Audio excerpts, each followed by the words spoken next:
Leksiyimiz devamlaştırıyoruz. Endiki leksiye. Evvel çislan ayetli, bugün çislağa. Birinci ay, nima, 2021 yılı. Birinci ayın 18. günü. Endiki mavzumunda. Ötkende biz yoldaşlar 12. ayın 14. günü bu demiş şu etrafta mı? Ya ki şu etraftayken ya 12. ayın 18. gün etrafı da Amerika Qo'shma Shtatlar istihbarat idorasining yoki istihbarat bosh taftishining ahvoldan doklad beradiganligi to'g'risida aytgan edik. Lekin bu ish 18. kuni, 12. ayning 18. kunida ishga oshmadi. Yani muşu taftish John Ratcliffe efendi bu dokladni berolmadi. Biz bunun ilgirki yiligiga cevap biz dep oltiralmaymiz, bu sahalarni tushunmaymiz, hurmatli vatandosh.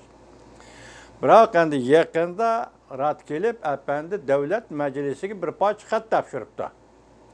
Hozir shu topshirgan xatning mazmuni to'g'risida tayyorlangan leksiyani vatandoshlarga yetkazamiz, hurmatli vatandoshlar. Davlatlik istihbarat bosh taftishi oxiri fikr bayon qildi. Jungo 2020-yilda Amerikada o'tkazilgan cho'ng saylamga aralashdi. Mavzuli xabar 1-ayning 17-kun Vanvit orbitida e'lon qilindi. Xabar mundaq boshlandi. Amerika mamlakatlik istihbarat bosh taftishi John Ratcliffe davlat majlisiga yo'llagan bir parcha xatida mundaq ko'rsatdi. Men mundaq baholadim. Jungo Kompartiyasi 2020-yil Amerikada o'tkazilgan cho'ng saylamga aralashdi. O yozgan xatida mundaq ko'rsatdi. Jungo Kompartiyasining saylamga aralashganligi to'g'risida yozilgan dokladda Amerika Markaziy axborot boshqarish qatlami bostirib qo'ydi. Ayni chog'da yozilgan dokladni Amerika Markaziy axborot qatlami, rahbarlik qatlami bostirib qo'ydi.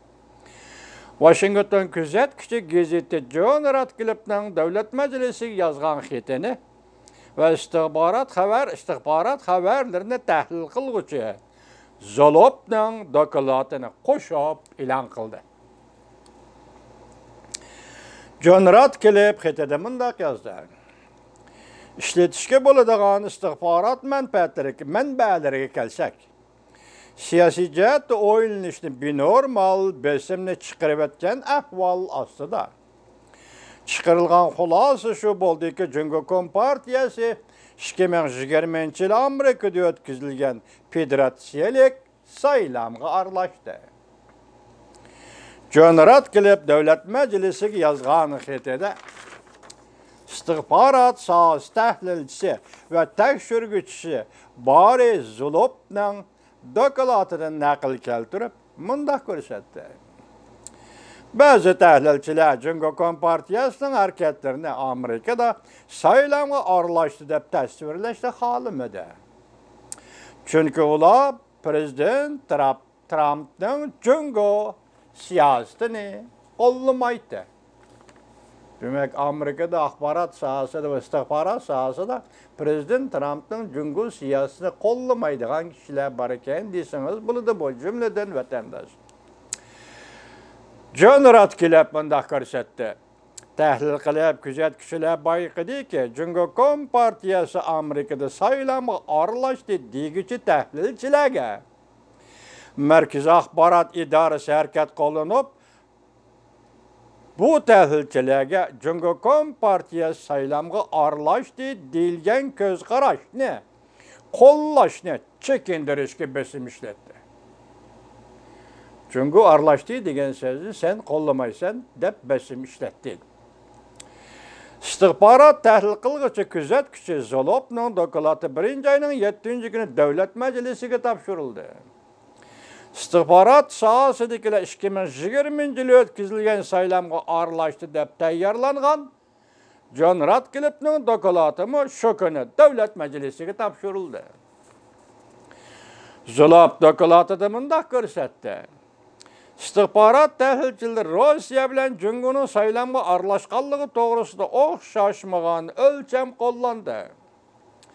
Ular Rusiya saylamga aralashdi deb aniq ko'rsatgan bo'lsa, Cüngo'nun saylamga aralashganligini Rusiyani baholagandek baholashni xohlamadi. Rusiyaning saylamga aralashishini tahlil qilishga mas'ul bo'lgan va Cüngo'nun saylamga aralashishini tahlil qilishga mas'ul bo'lgan xodimlarning nishoni tekshirish usulida farq ko'rildi.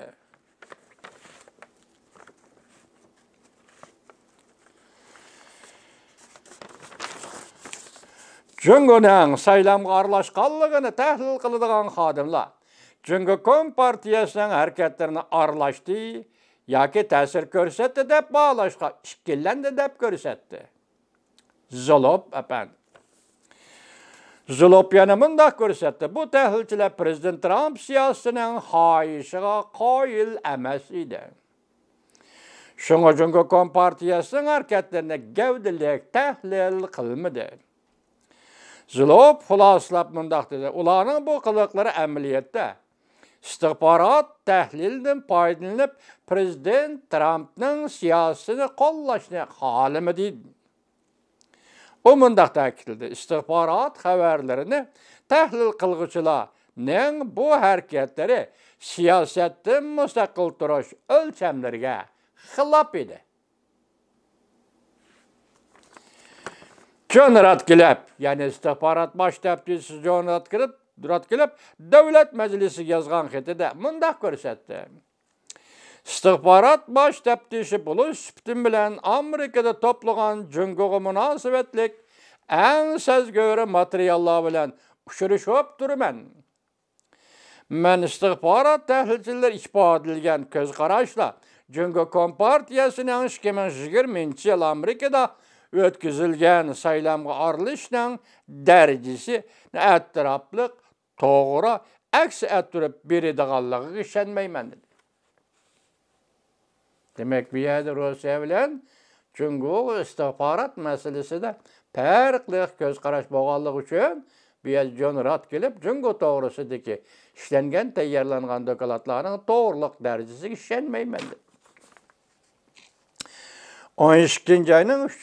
günü John Ratcliffe Volkuchsi gazetida maqola e'lon qilib, Cüngo Kompartiyasi Amerikaning bexatarligi cho'ng tahdid deb ta'kidlagan. Ikkinchi dunyo urushidan beriki dunyoning erkinligiga zo'r tahdid, Cüngoning butun dunyoga hukmronlik qilish g'arazini cheklash. Biz musha avlod kishilar qiladigan ishlar degan edi 12 ayning 3 kuni Volkuchsiga gazetiga yozgan maqolasida Amerika istihbarat idorasining bosh taftishi John Ratcliffe. Lekin shuna diqqat qilinglarki, hozirgi vaziyat 12 ayda cheklanib, hozir o'tirg'i chiqdi deyli bu. Davlat Məclisiga topshirilibdi bu xatchakda. Davlat Məclisi qandaq gap qildi, shuni kutib tursak bo'ladi, hurmatli vatandosh.